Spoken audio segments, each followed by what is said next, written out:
Hi there again, everybody. Welcome back to Prestige Auctions, all things auction, the podcast where me and Chris talk about everything to do with auctions, everything to do with buying and selling, and then a subject as well. I can tell you later on in this podcast, today's subject is going to be a catch-up of all the things we've been discussing over the last few weeks. So that may include councils and things, and things going on around in the auction room, other auction rooms maybe, who knows. We never really know. The thing is, when a lot of these people that are doing podcasts these days actually script stuff, we ain't got time for that, have we? No, we haven't, no.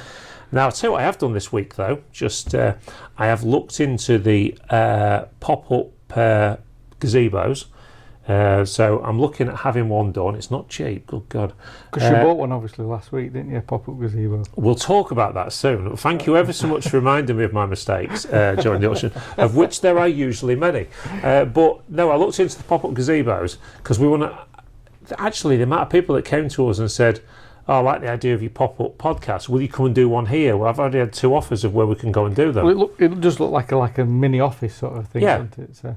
So I've looked at this pop-up gazebo, and it's got, it'll have the Prestige logo on the top sides and all the rest of it. So we'll also have like a natural back wall. The back curtain will actually be Prestige Auctions, so it'll look similar to this. Because now the weather's gone a bit of a turn. Yeah. Yeah. So we'll be able to set this. This We're going down the road.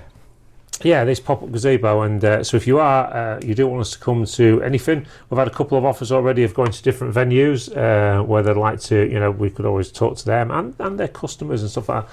And I'd like to sort of get into people. Really, we want to spread the word about, because one of the things that really winds me up, as you know, because I constantly go on about it, is how I feel that people are getting ripped off. When it comes to house clearances, when it comes to selling the stuff, sending it through the post, and so we want to get out there and talk to people and get the word out about Prestige Auctions. Or just when they're buying something. Yeah. There's so many different things. I'll tell you what, last week, before we talk about this, the auction just gone, of course, because we always do that, but people really enjoyed last week's podcast with the adverts in it. Yeah, did you get loads of people telling you adverts all the way through Friday? Yeah. And Saturday. Yeah, it was good. Did you get to sit and watch it? You did, didn't you? I did, yeah. And it was a good podcast. It sort of flowed quite well, and adding them adverts in like I did was it was just another new thing that was trying. But there was loads of things, loads of people said, oh, you forgot that one.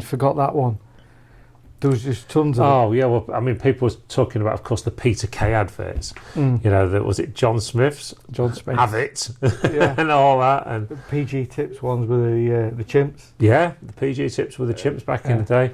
Because, they were a long time ago, so you kind of forget about those. But so many people mention different adverts, so, it sort of struck a chord with people. And, of course, the other thing I noticed last week in the auction as well was the amount of people that come around and view the auction, and they just talk nostalgia all the time.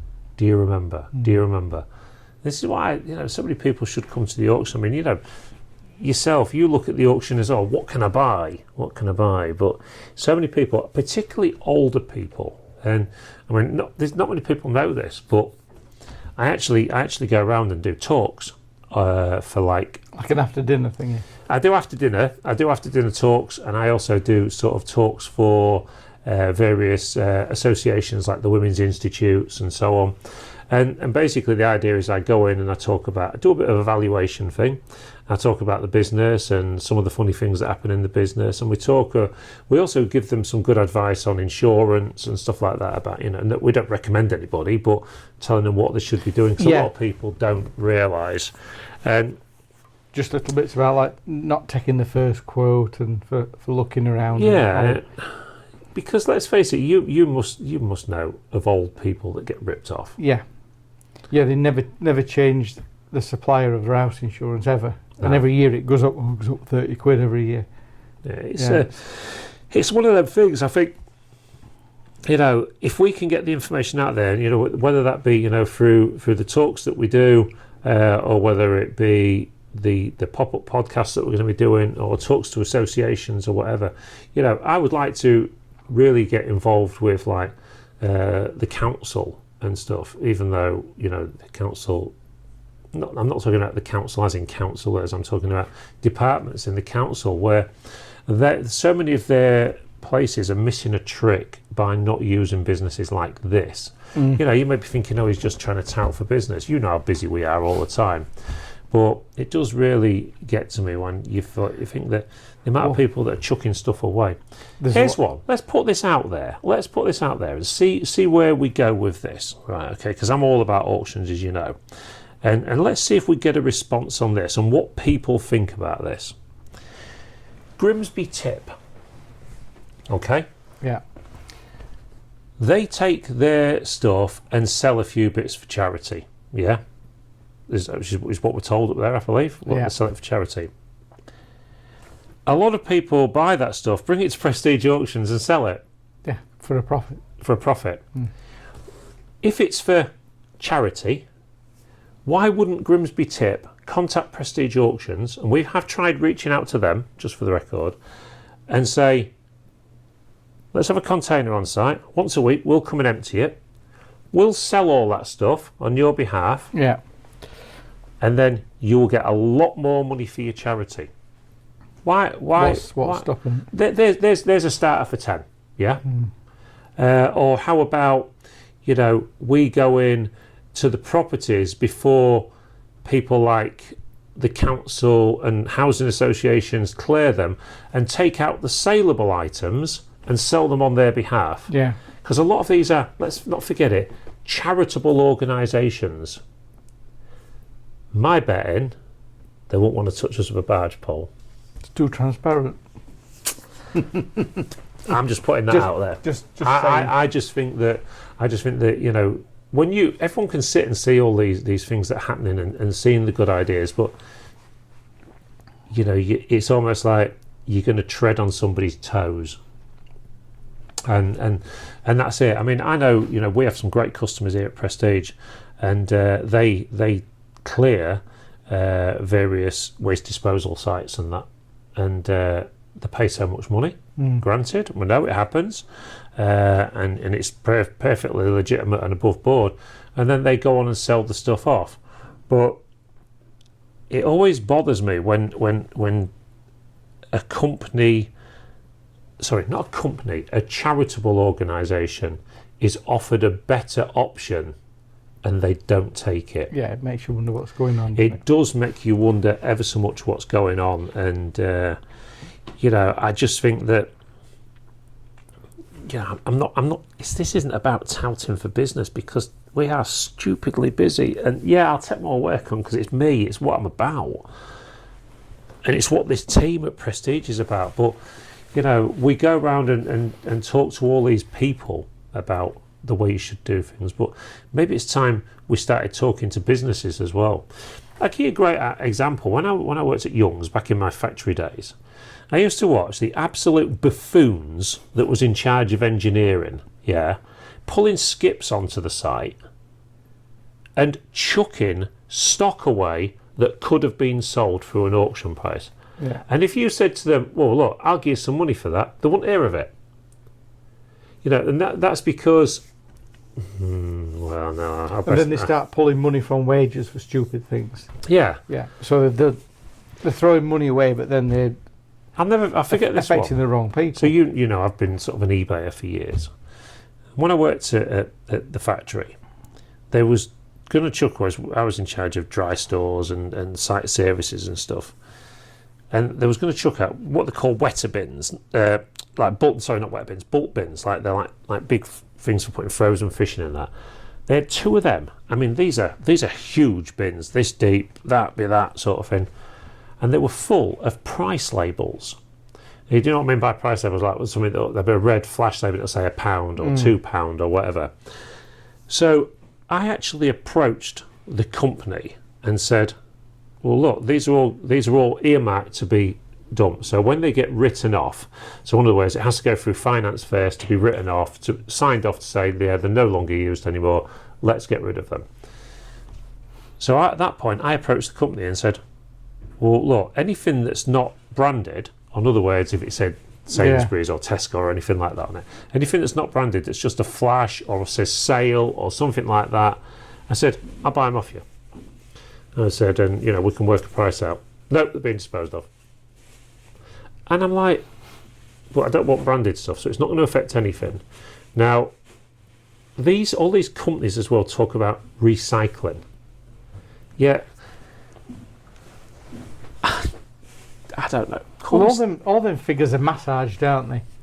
But call me cynical, Chris. But when somebody, a company, a charity, or whatever, won't accept a donation or money for something that they're going to chuck away, doesn't that start the alarm bells ringing?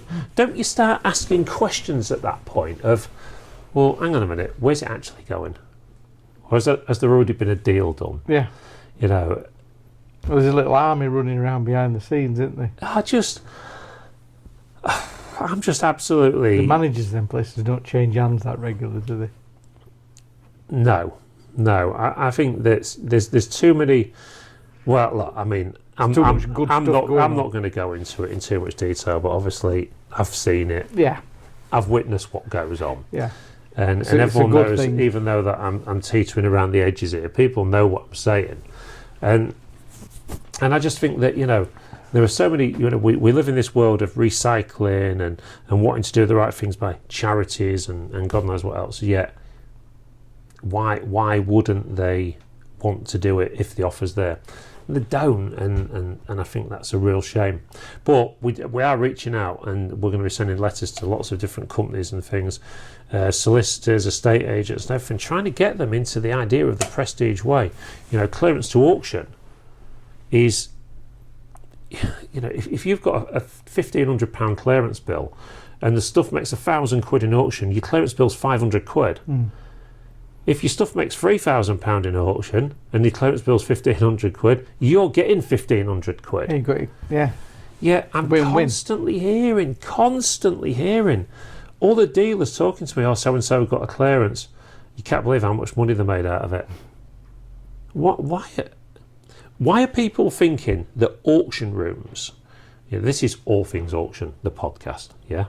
So why are people thinking that auction rooms, all auction rooms are about is antiques and collectibles?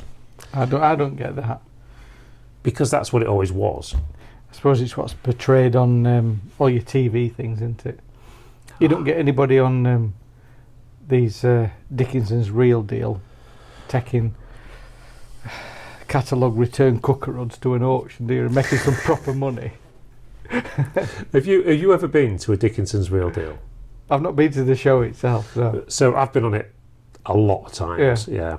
And standing in that queue at Dickinson's Real Deal, the very, very first one I ever went to was at Cleethorpes Leisure Centre. And I'm stood there and I've got some pretty cool stuff for me. Yeah, or I think I have.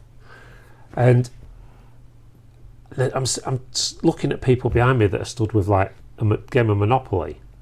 And I'm thinking, I want to hear this. who told you that's going to be worth anything? Yeah.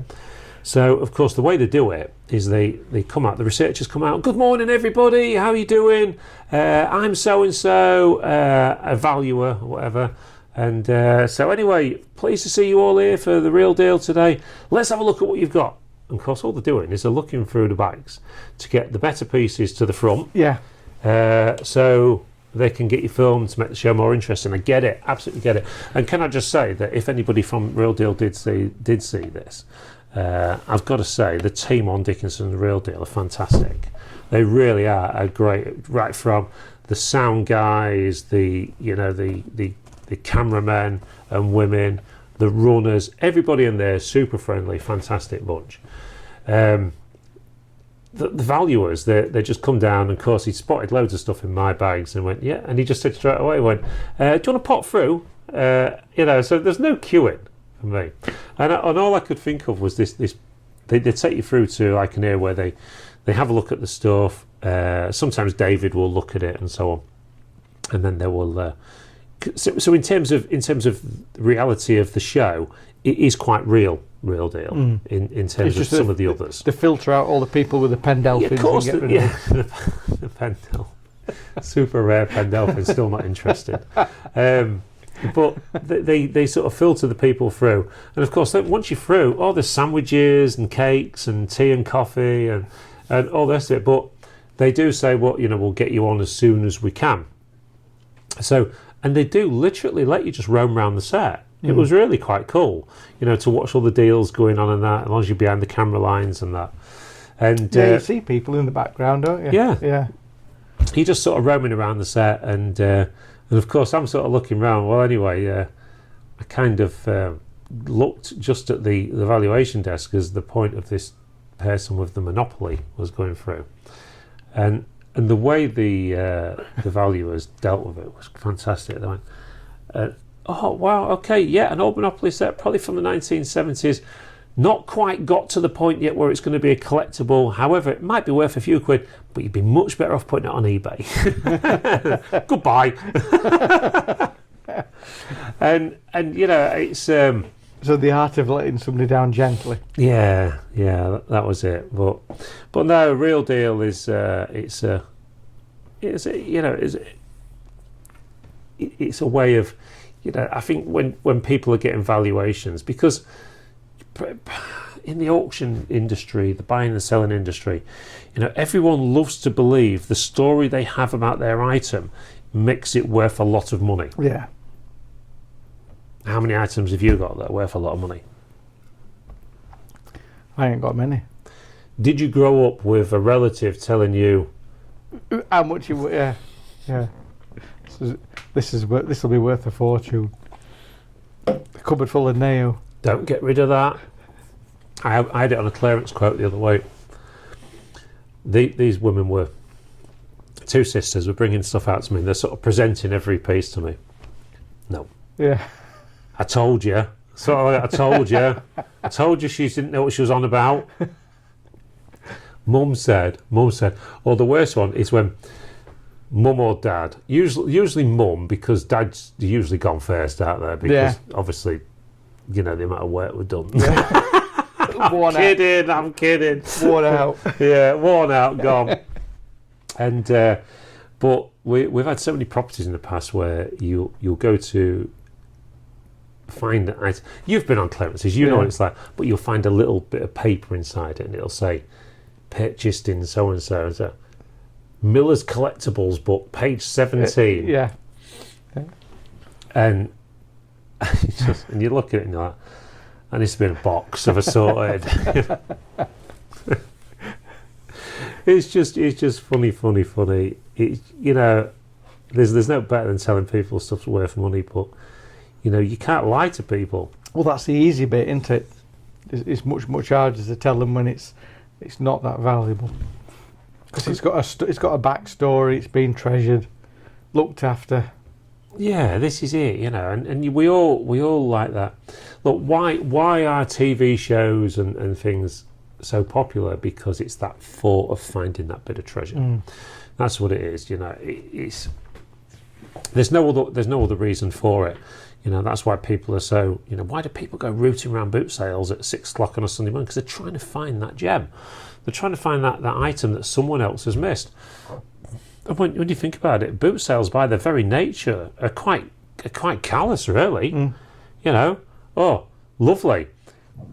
I watch all these boot sailors and stuff that do these things on YouTube, and there they are filming the poor person that's selling them the item for £2 or whatever, and then at the end of the video they're bragging how they made 200 quid on it. Yeah.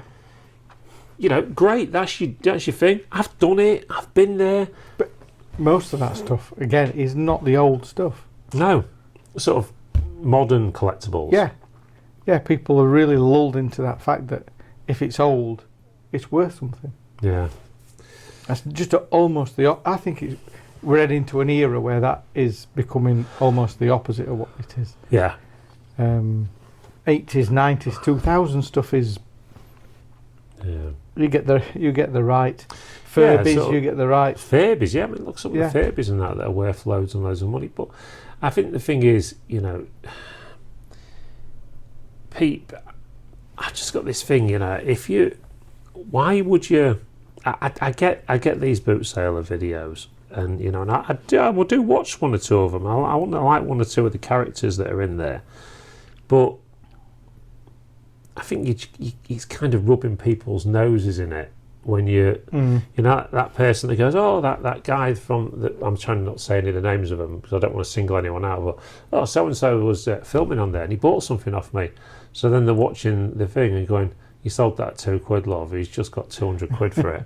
You know, it's not going to give you a good feeling about that person, is it? No, it's rubbing your nose in it. But let's just put it out there that person that bought it has done absolutely nothing wrong. No, that's presented. Let's just put that out there, because if you say to somebody how much is that and they say it's £2 and they pay £2, that's it. Job done, deal done. You know, you was the one that didn't do your research. That's your knowledge, isn't it? That's where you're making your money. You've researched it. But no, going back to what I was saying at the start, I want to make it, you know, really my quest to get out there and let people know that there is a much better way than, you know, the old-fashioned way of the old dealers just ripping you off. Yeah, and we're heading into that period now where the car boots are going to dry up. Yeah. And we get that little run, don't we, end of September into October, where the car boot traders have got the garage full of stuff that they can't shift for 6 months. Yeah. So in it comes. But listen to what we're saying on the podcasts and the videos and that we do week in, week out. Try and learn a little bit how to, you know, get prices and understand values of things before you just go and give them away. When I say give them away, I mean like charities or you know, giving it away at the boot sale virtually for 10 pence or 20 pence. It's a bit crazy. You know, when dealers have bragged to me in the past about, you know, they've got a bag full of gold in the pocket they'll just give 15 quid for on a boot sale, £1 an item or whatever. I mean, it is every week, and it's not like it's uncommon. It happens all the time. No, I think it's... but people are not... all the tools are there. People are not researching. No. Well, it's back to the old thing, isn't it? People generally are lazy. Yeah. Because it's not them, it's not their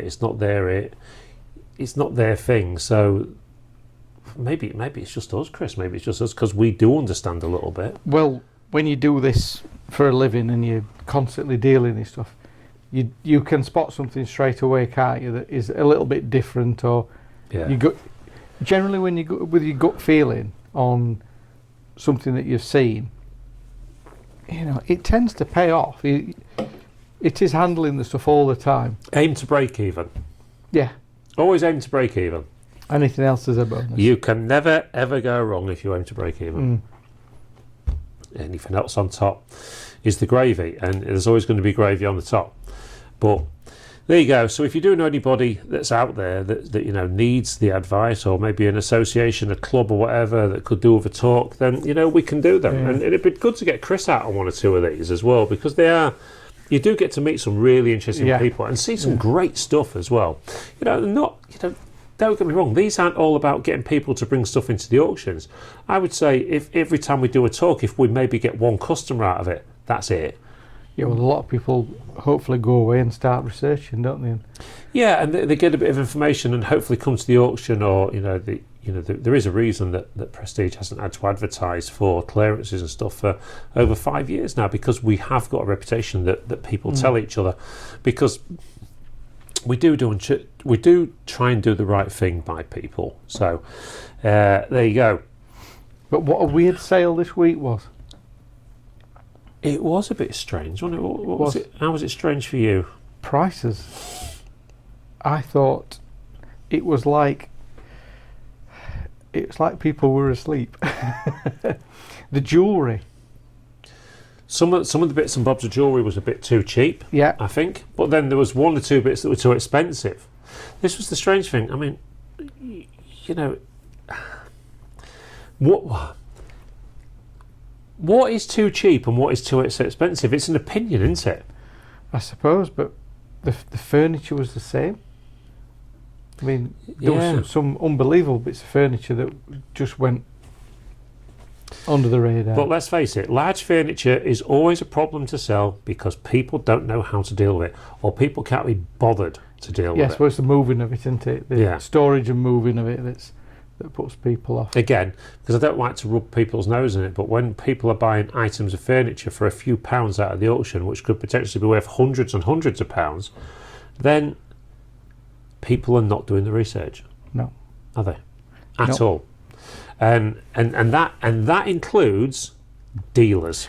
I was just going to say, we have got enough very, very well educated, business savvy furniture dealers that come through this place, and it still passes them by. So that's again, it's everybody's laziness, isn't it? Yeah, and it's a continuous, thing of you look in the auction room last week. I mean, there was quite a few commission bids last week. I won't say there was loads. Box room was a nightmare again. But again, and Penny Pincher this week have put a video out about buying a mixed box that had some coins and notes in the bottom of that. Now, if anybody else would have noticed that, surely they'd have bid on it. Yeah. But why have they not noticed it? Because the box was probably that deep and they went down that far. Because they'd seen a few pots and cups and saucers and things like that. Put off. Yeah, not interested. Yeah. But are some of the best bargains that people have had out of auction rooms been found in the bottom of boxes? Yeah. A bit of a gold pen or whatever. I remember a gold pen being found in a box once. That used to be my catchphrase, wasn't it? Buy the boxes. Buy the boxes, because don't bother. I'll have them. Leave them alone. But no, I think the tool room was a bit strange last week because it had a lot of them shop fittings in and things in it, which was always going to be a struggle to sell. Yeah, but they are ridiculous prices. Oh no. Some of that commercial, those stainless steel commercial baskets for shop fittings, they're £80-90. If you want to go and buy one, they're £80-90 each, and they were going through at £4. I know, but again, not understanding, and I mean, we get, one of the things that gets me is that we talk about the auction room in waves. Yeah, so we was discussing this the other day, weren't we? Yeah, the numbers. We're hardly, because we've carried on with the numbers. We're at like nearly 5,000 now, something like that. Registered buyers for the general sales, and yet you hardly see anybody now between 1,000 and 2,000, for instance, or 2,000 and 3,000. It's just odd. Most of the people now are fours. Yeah. Until you come down to the first couple of hundred numbers, which they often see in quite a lot because they were the original dealers and things that signed up. So that they are auction buyers. They want to be at the auction. Yeah. But when I think now, I mean, I'm thinking, I'm not going to say the name, but I'm thinking of somebody in particular at the minute that does quite a bit of buying, and ultimately they've not been to the sale for weeks, and the furniture buyers. Hang on, the pictures are on Facebook. The sneak peek goes on YouTube. Yeah, we talk about so much of the stuff week in, week out. People don't bother to turn up, and that's why these so-called new dealers don't end up ever being dealers, because they give up, or they won't say they give up because they've been doing it for years, but they can't be bothered to put the hours in. Yeah, they stick at a certain level. Yeah, and plough on at a certain level. Yeah, yeah, and they'll find a market that they think they're okay in, and they'll carry on with that, and then forget about all the other ways to make money. The best dealers out there, of which I know many, are general dealers. Anybody that specialises in something, you're in the wrong town. Yeah. Don't get yourself in London, Manchester, or something like that, where there's lots and lots of supply. If you're a furniture dealer or a general dealer around here, you're going to do okay because there's all sorts coming at you. It's got to be general. But don't start thinking, I'm just going to deal in stamps or postcards. It just doesn't work. It's good for so long, and then it just dies, isn't it? Thing is, let's look back at Grimsby and Claythorpes over the years. So you used to have stamp and coin shops. Yeah. Gone. Yeah, and there was a few of them, weren't there? Used to have quite a few antique shops.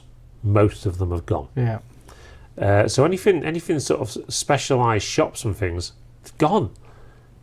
Why have they gone? They didn't just close because I've made too much money, so I'll shut. they've closed because they stopped getting trade. And then you'll get somebody go, oh, I've had a great idea, I'm going to open a shop doing this. Somebody give them a slap and say, think about what you're doing. You know, the worst one is always something to do with babies. Oh, damn. It just, you can see it, can't you? It all sets off all nice. Babies and sweets. Yeah, all enthusiastic and fresh. How many times have you seen somebody open up a sweet shop? Yeah. Oh, wouldn't it be great to have a sweet? It'd be like Willy Wonka. Yeah. Trouble is, you look at the markup on sweets, it's not good. There is not lots and lots of profit in sweets, and you've got to sell a lot of sweets to pay somebody's wages at 15 quid an hour with the holiday pay, and even if it's minimum wage with holiday pay and everything included, you look at about 15 quid an hour now with your national insurance, the lot. So if you're making 40 pence on 100 grams of sweets, you've got to be going, haven't you? And you're getting 3 or 4 customers in an hour, you're soon going to be bankrupt. But why are the best shops? You know, we're talking about generalised and dealers and stuff like that. Why are the shops that make the most money? B&M. There you go. B&M. Wow, a monster business. Who would have ever have seen Wilko's shutting down? Yeah, you think they'd be good for years, wouldn't you? Wilko's massive business had it sewn up, or should have had it sewn up. B&M comes along, and you've got to think B&M affected their business. B&M come along, get bigger and bigger and bigger, get more and more buying power. Boom, there you go. And they sell a lot, don't they? Yeah. BHS, gone. Bins in Grimsby, gone. You know, all of these names that over the years. But then you start looking at somewhere like B&M. Well, B&M, do you know what? I hate shopping. Lisa loves it. I hate shopping. But I don't mind going to B&M. I hate it. I don't go in. Do you not like B&M? I mean, I hate shopping. I'll go to Aldi, I'll go to Lidl, because I can't stand Tesco. It does me nut in that. But I will go to Bernardo's for me clothes shopping. Because there's no way on earth I'd pay 40 quid for a pair of trainers. It's just not right. Mate, when I go in B&M, I don't know why. There's not many shops that I like. I don't like Home Bargains that much, and they're on the same block in Grimsby, aren't they? But B&M, there's just something about B&M that makes me want to spend money. I go in there and I'm like, oh my God, I haven't seen them for ages. Or there's a certain packet of biscuits, or there's some oversized bottles of Stella or something, and I'm just like, I need to have that. I need to have all of this stuff. And every time I go in B&M, I end up spending just loads of money on. I mean, we laugh, but when something from B&M comes into the auction, it makes more than the price marking on the thing, doesn't it? B&M is an absolutely fantastic shop. I'm not confident. I'm not going in. I'm just. See, I don't like buying anything new. Well, no, but the thing is, when I go in B&M, Chris, I don't really buy practical stuff. I buy crap. I buy sweets. I buy cakes. I buy biscuits. Well, I don't buy second-hand ones of them, but no, yeah, that was second-hand ones. Those. So I buy all of this really sort of. Last time was an oversized sponge. What to eat? Not a car sponge. Well, no, it was actually for the car, but I actually thought, because I'm a bit fat now, it'd be good for in the bath. So, but no, I just, there's not many, I mean, like... Are you a fan of Poundland? Because apparently Poundland's now rolling its prices back to £1 and sticking to its root values. Well, let's face it, that's why I stopped going in Poundland. See, because... So if you go to America, they do these dollar stores as well. Now we're in around $1, like what, 85 pence, 80 pence, something like that. And they've always stuck to the traditional values. They do sell a few other bits, but the bulk of it is $1. And when I used to go in the pound store, the Poundland and all the rest of it, because I used to do a bit of buying out the pounds and sell it on eBay for more money back in the day. Yeah. I'm not sure you can do that now, but you'd buy this stuff and then all of a sudden you'd go into Poundland, £2 section, £3 section, 4, 5, 6, that's 20 quid. You suddenly thought, well, I might as well go to B&M. B&M's better. And that, so I think if that's what they're planning on doing, I'd agree with them. I think that's where they've potentially lost customers, because they lost me as a customer, because I go to the pound store and the thing is I'd end up spending 40, 50 quid on £1 items. But all of a sudden when it wasn't £1 anymore, well, I can go anywhere else and not pay £1. In fact, you often paid stuff in pound stores that you could get probably for 60p in other stores. Yeah. So I think they kind of lost the way a little bit. But I like B&M. The range as well. The range is a bit... I've been in the one down here. I don't mind the range. I'm not keen on the range. No? I'm not keen on the range. It's a great place to go at Christmas. Yeah.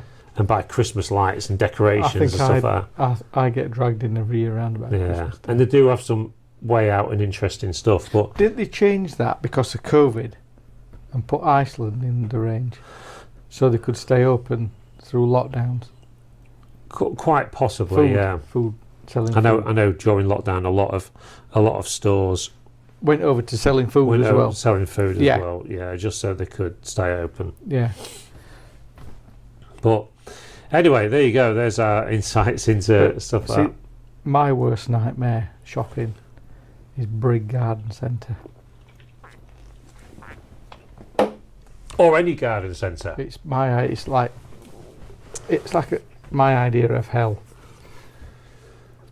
You can't smell flowers or plants or soil or anything. It smells of cheap, warm Chinese products. You can get within a mile of it and you can start smelling the formaldehyde coming that are not at cheap Chinese product prices. Yeah.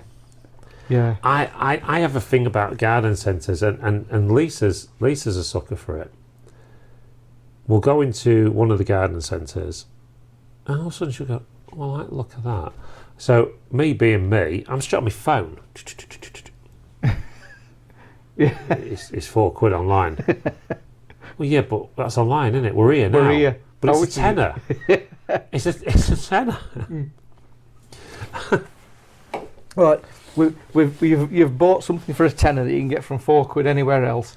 Now what should we do? Oh, I'm a little bit hungry. So you go to the cafe and it costs you more than a 3-course at Rick's Dives. Some absolute rubbish, doesn't it? And you come out feeling hungry. I've gone with you on this. I don't get. I used to think of sort of. So I grew up on Middlefoot Road Estate, and when we were kids, Pennell's was there on the main road. And it's been Pennell's for years and years, as long as I can remember. But I always get this feeling that it always reminds me of sort of middle-aged to early retirement tweedy people. Yeah. That tend to be the main core customer.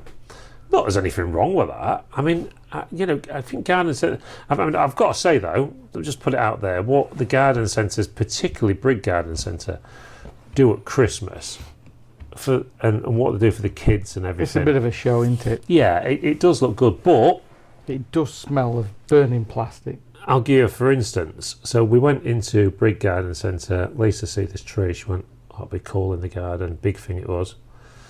And it was like, let's say it's 400 quid. She went, and she actually turned to me. She went, "Do you want to go halves on it?" 150 quid delivered.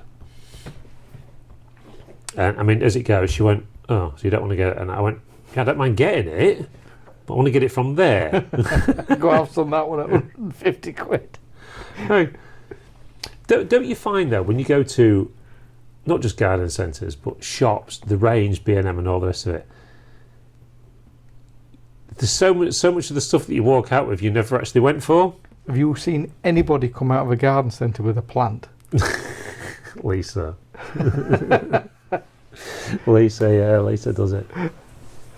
But no, how the hell are we talking about, guys? I don't know. I think if you want plants for your garden, just get them off of the Anyway, roundabouts. look, we had a subject for today, didn't we? Which was going to be having a bit of a catch-up on things that we've been talking about in recent videos and things. And of course, one of those that we must talk about is, I think, has got to be the council. Now, before we go any further, I'm just going to show you a few pictures right here.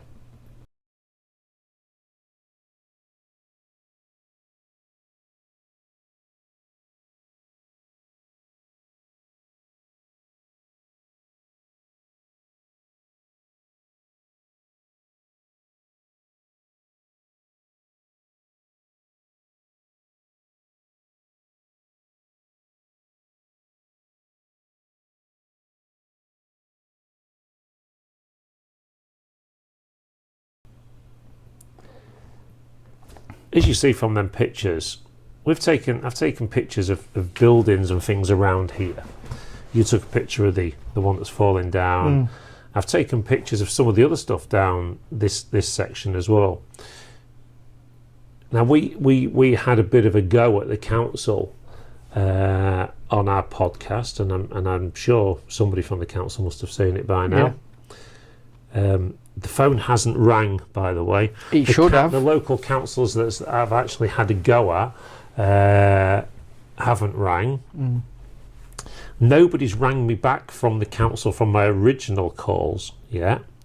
Nobody's spoken to us about what's happening with the bus lane. Nobody has come and repaired the car park at the back, as you see from the pictures. In fact, the list is endless. So... well, there's literally lumps falling off that building. There's stuff on the floor at the moment. Yeah, there's a big piece of masonry came down and hit the roller shutter when one of the customers was walking that way. They heard the bang and piece fell to the floor, and they mentioned that there was bits falling off the building. They now it's done it, they'll come across the road, they'll avoid it completely. But the thing is, we actually spoke to the council about this. We rang them a few years ago and said, look, how dangerous this place is. They sent somebody down to look and said we'll sort it, and never came back. And this is... So what happens if something unfortunate happens? Well, now if a bit of masonry falls off them buildings at that height, someone's going to die. Yeah.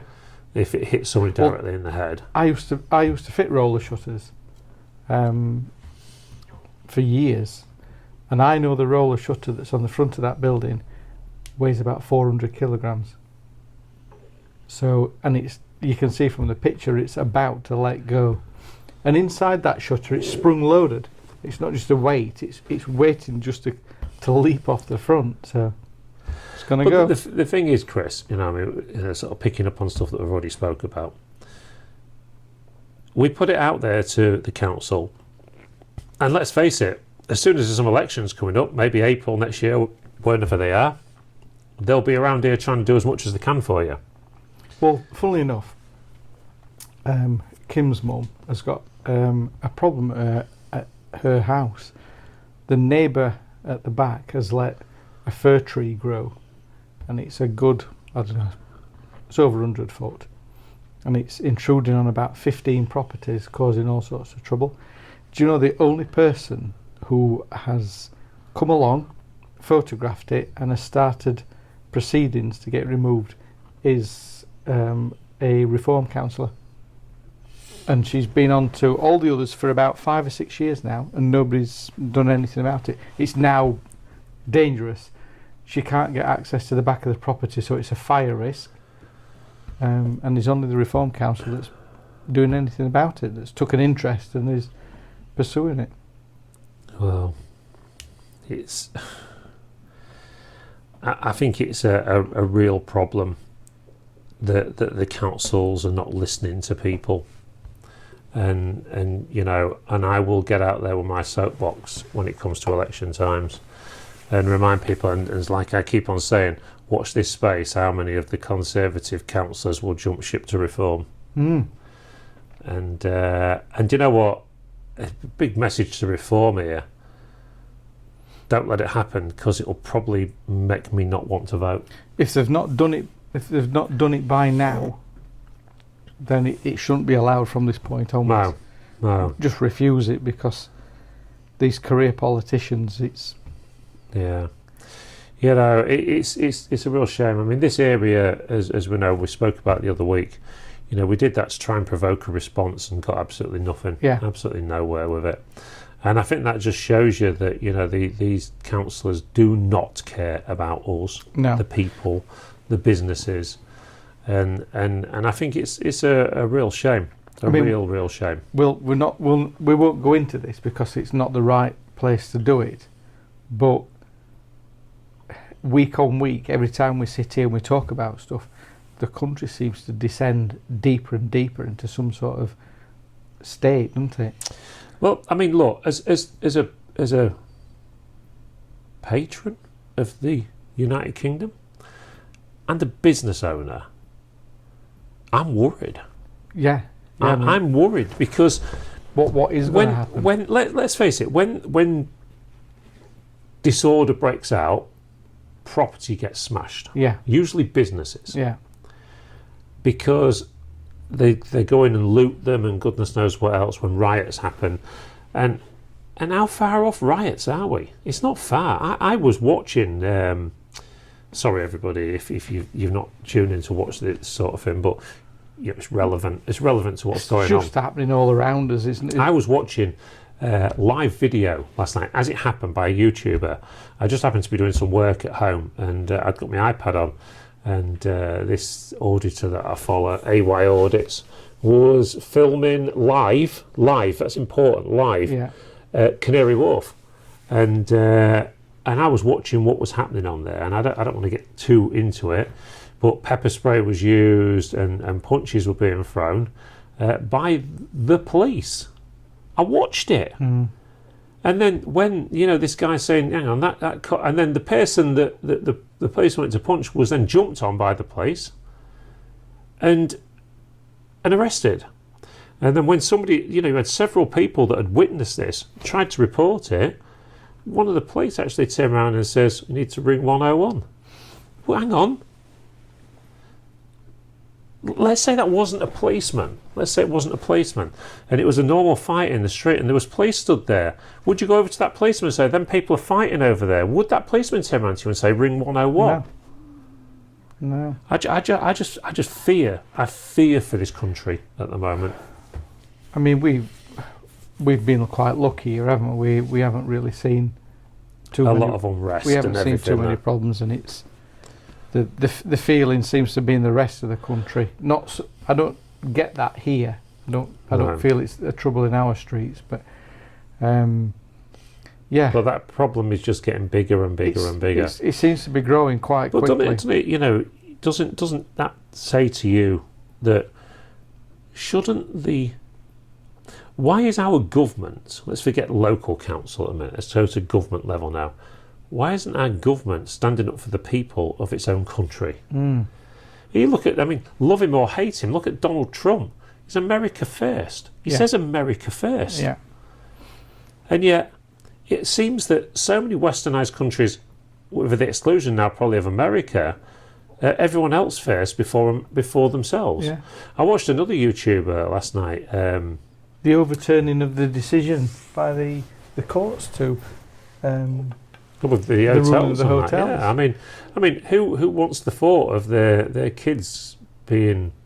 Anyway, look, that's probably not. Yeah, the right place. We'll probably save that for another. We said we'd do we should have gone down the route of dogs that look like their owners. Really, dogs that look like their owners. You really want to get this in on a podcast at some point, don't you? It's just a thing, isn't it? I mean, every time I see it, it just reminds me. Every time I see somebody out with a dog now, I think. Yeah, I was watching dog videos on YouTube last night, you know, guilty dogs, you know, when the owner sort of says, have you done this? And they go skulking off. It's just so funny. So what else was there? There was the council. What else have we covered off in in other podcasts that we've been, I think we've covered a few of them today already, haven't we, in terms of the buying and selling, and how people should maybe think a little bit more. But it's not just about the people thinking a little bit more about buying and selling, people advising them as well, family members. It's always nice when somebody says, oh, a family member told me about you guys, because it's almost like the shop thing, isn't it? I'm going to open a baby shop up down Grimsby Road. Oh, that's a good idea. No, it's not a good idea. It's a bad idea. Family advice. Yeah. Stop being stupid. But people don't do that. It's like cake shop. I'm thinking of sending. I've watched this advert on the telly, and they said, "Send all your stuff off in a box to us, and we'll give you loads of money." No, they won't. But they don't. People go, oh, have you? Oh, I want it to be exciting to see what they give you.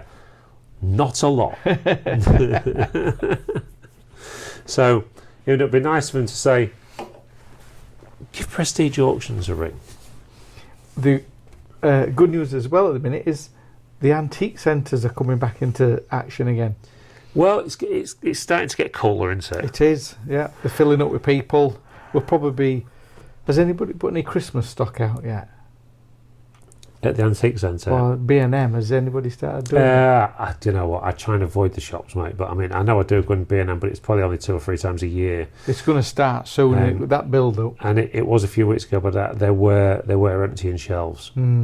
So we know that that's coming. So the antique centres are going to be good because it's the running September, kids are back at school. Normality returns. Cleethorpes comes back to being ours. Yeah. And but no, it's my quest this winter to get as many people as possible coming to the auction and learning how to buy and sell. I think you've all got a little way to make yourself a few pound extra. I don't know if you've seen them sneak it in the news because they haven't made such a big thing of it this time, but yeah, the energy bills are going to be going up again. They sort of squeezed that one in between a bigger story, didn't there? And energy bills are going to be going up again. They're talking about, I don't know, there's one going around social media at the moment which I actually believe is false, but maybe someone could tell me different, where they are fully expecting the VAT threshold to be brought down to include more businesses. I heard it were going to go up. It just shows how different it is. Yeah, I watched several videos on that last night, but when Lacey was on about it, I said I don't believe it. I don't believe it because I can't believe it. I can't believe that a government would want to lower the VAT threshold. No. There's one video that's talking about they're lowering it to 30,000 quid, which would basically be every small business. That's ridiculous, isn't it? So I don't think it's true.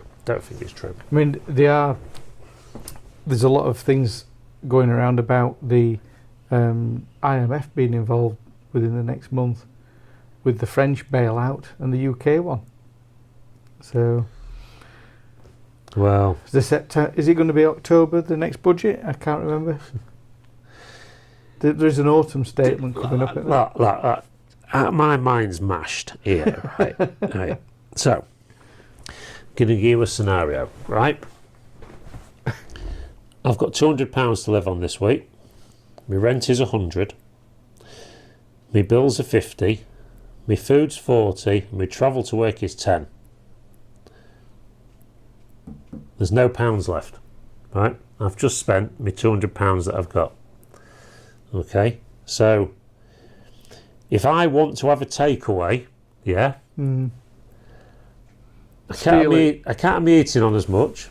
Yeah. I've got to pay me rent. Yeah. Cut back. I can't have me eating on so much. I'm gonna have to walk to work. Yeah. Can have me takeaway, right? £200. So our country has got all this money that comes in from taxes and that, yeah. So let's start getting rid of the things. If we need to be able to afford to do everything we want to do as a country, let's start getting rid of the things that are costing us money that we don't need. And I'll leave the rest to your imagination. It's not rocket science, is it? No, it's pretty simple. It's pretty simple stuff. And to be fair to Reform at the moment, Maybe they're saying all the right things, but that's what they're talking about. We'll stop doing this, we'll stop doing that, we'll stop doing the other. And it's not all about immigrants before anyone gets on the soapbox and that. There's lots of other things as well, where we're just giving money away, constantly giving them money away. If you're in your personal finances, if you haven't got the money, you can't do it. Yeah, I mean, they're promising stuff that they haven't got.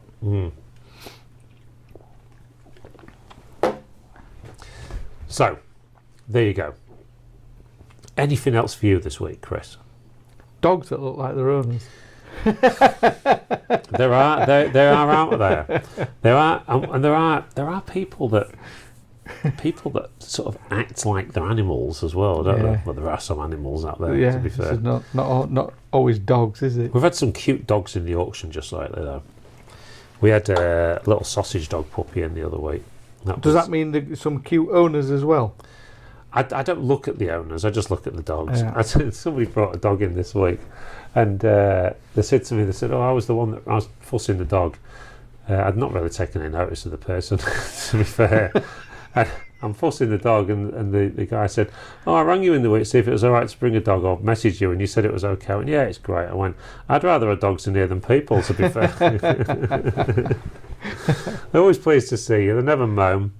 They never moan that something was missing out of the box. They pick the settees up on time. And they never put their hands up as a false bid.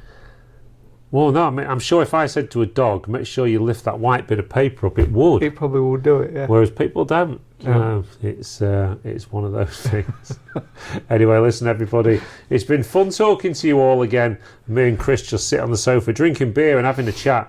And enjoying the things that come around the auction industry and the other bits and bobs that wind us up, but they're all kind of related, aren't they? We kind of just go off at a tangent, really, because nothing's planned, is it? So. No, but it's got a 6-week wait on from when I ordered that pop-up gazebo, so it's going to be a little while before we start those. Right.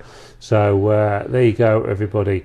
So, as always, have a great week. Get out there, do yourself some buying and selling. Of course, everyone that watches the All Things Auctions knows that we record this on a Monday. And it is Monday today. We've just finished filling the auction room.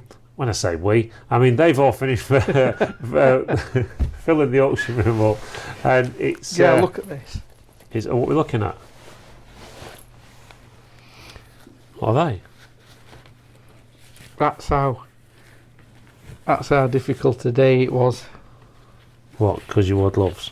I've worn the end out of my You've glove. worn the end out of the gloves. I ain't got any gloves. It's been, we film this on a Monday. It goes out on a Friday.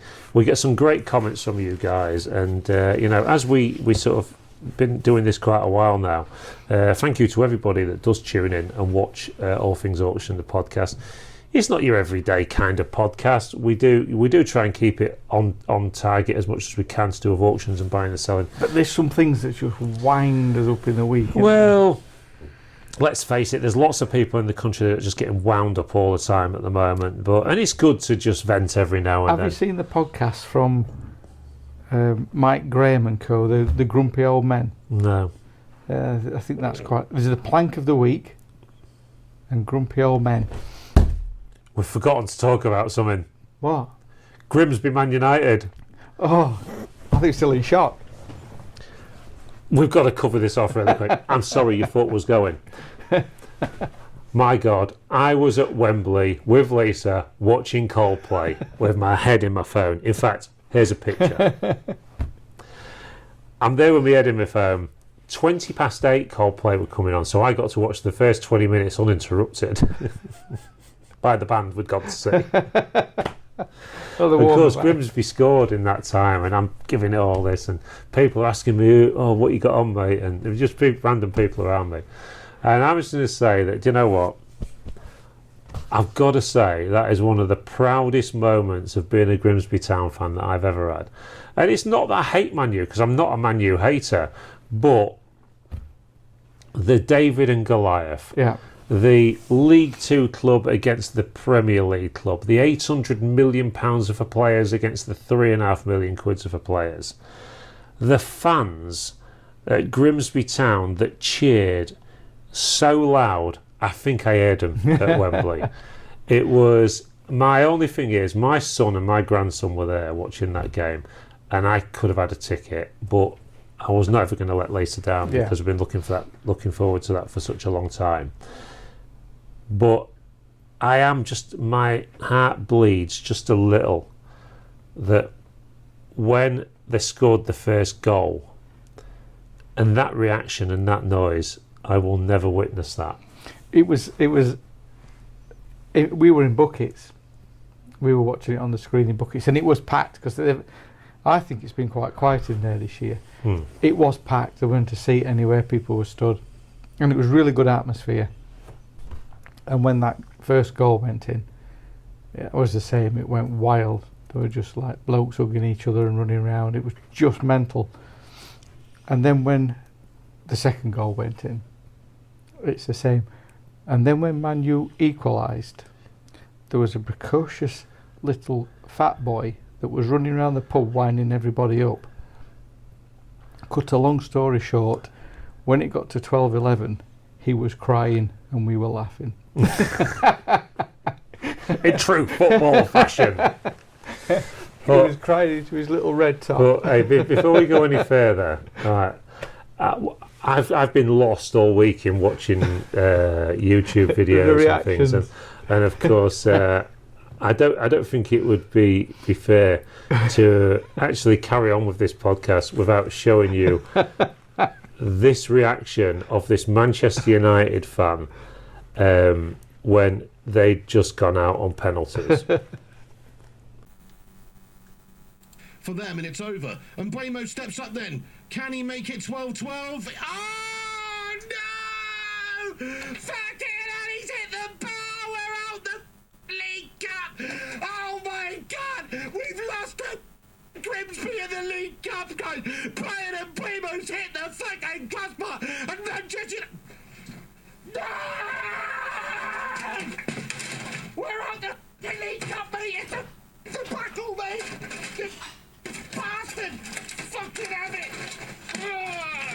You useless set of puddings! Oh! What? Useless bastard! Honestly! Get some fucking printer there! Get this printer over it!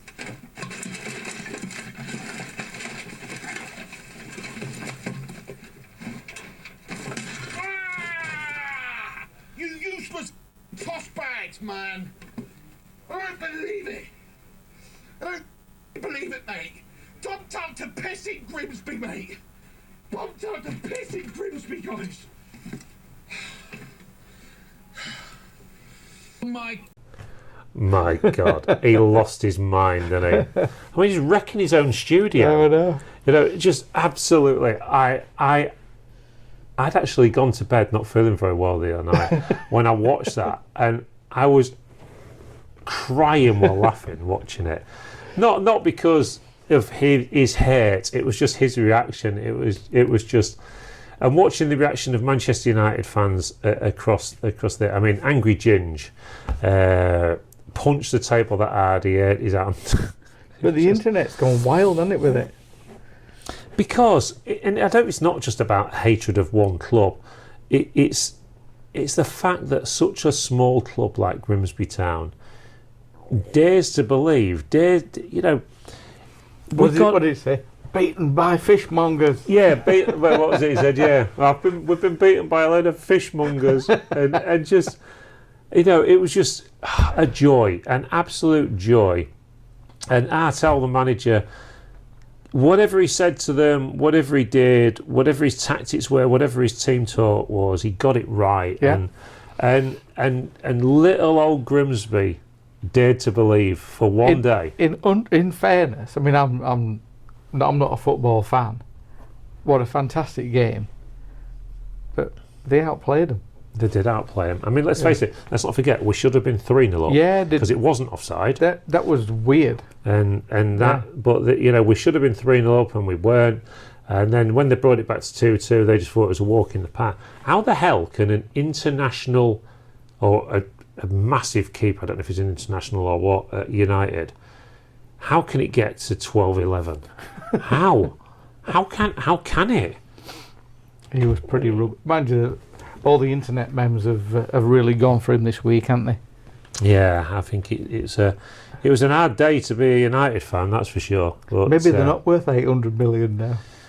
Well, it can't do any good for the top line, can it? Do you know what? When you look at Prestige Auctions, yeah, against some of the big boys, and you look at Grimsby Town against the big boys, isn't that what you, as a small player, yes, isn't that what you strive to achieve? That's your inspiration all the time. Yeah. That, you know, it's like the when we got the Pleasure Island auction and the big boys didn't get it.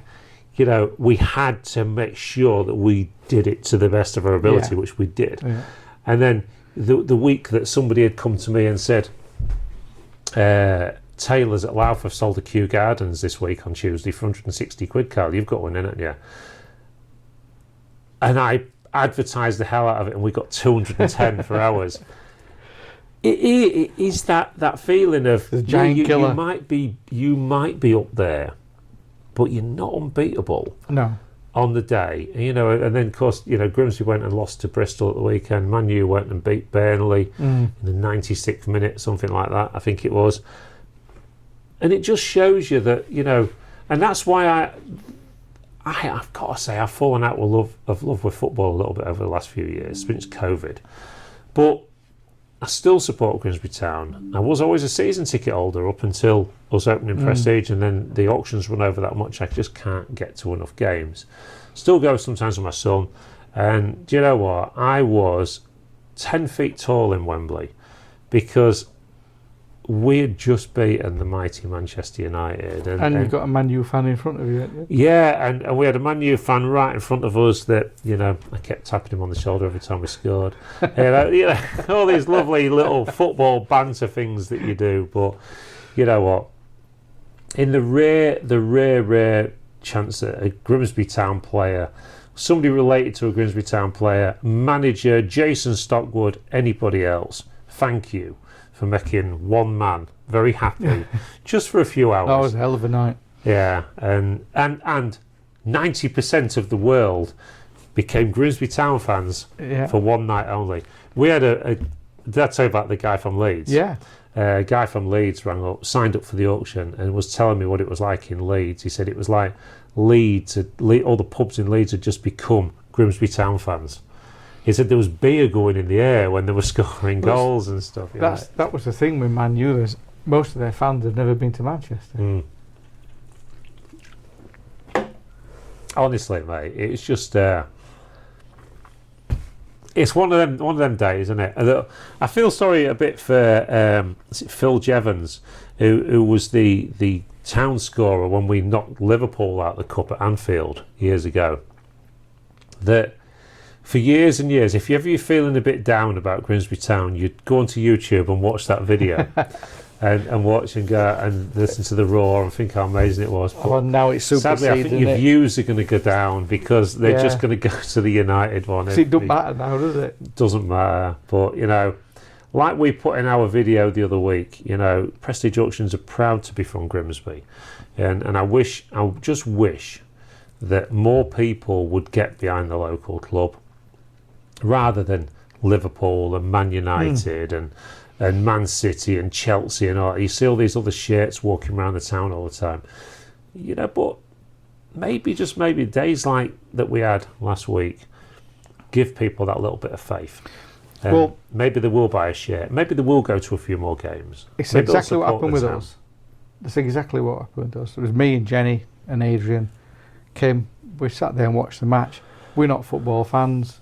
We've never been. I mean, we've been for the presentation night, but I haven't been down to. But we will now. Yeah. You know, it does change things. We will go. Yeah, I think it's we of course, you know, we've got the Stuart Pearce night coming up in October. Yeah, so you'll certainly be coming to that one, I'm sure.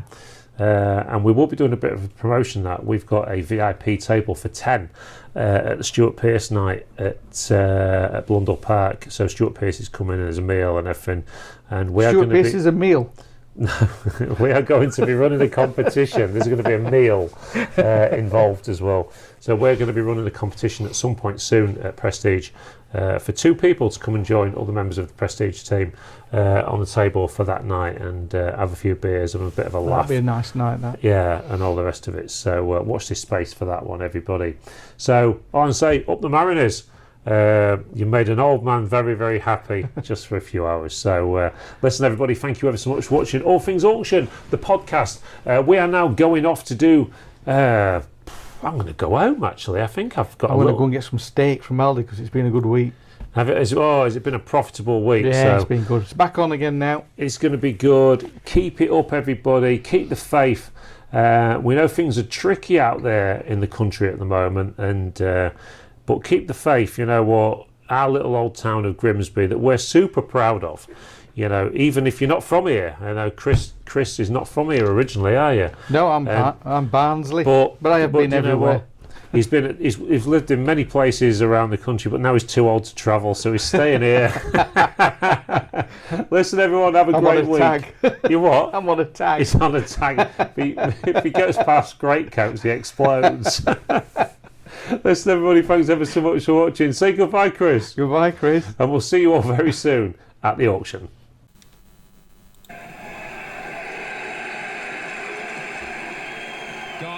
Burns is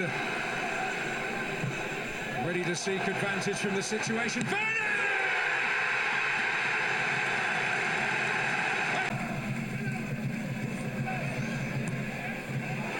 Could be interesting, and Honor's in big trouble, and it's going to be forced in.